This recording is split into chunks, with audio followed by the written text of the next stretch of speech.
Здравствуйте, компания Прогресс Авто и краткий обзор мини-трактора Kubota Astia 15.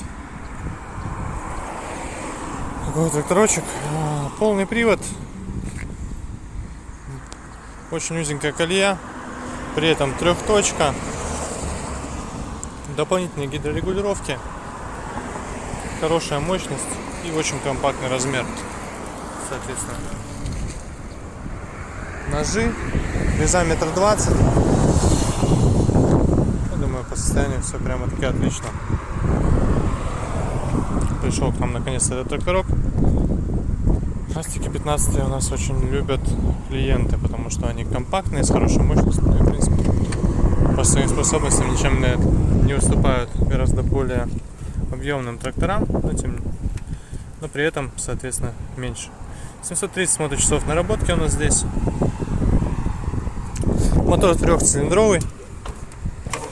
Сейчас будем запускать.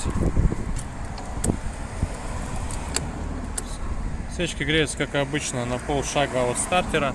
Если нужно их греть, конечно. Здесь их греть не нужно для запуска, поэтому запускаем без них.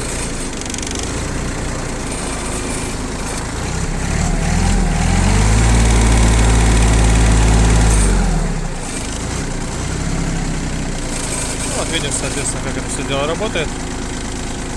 Мотор работает очень мягенько, очень качественно. Никаких при этом проблем не испытывает. Тем, что тракторок еще холодный. Ну, вот такой Kubota. Тракторок к нам приехал. Отправляется он в данный момент в Читу. Поэтому будем ждать вас. Приезжайте. Всего доброго.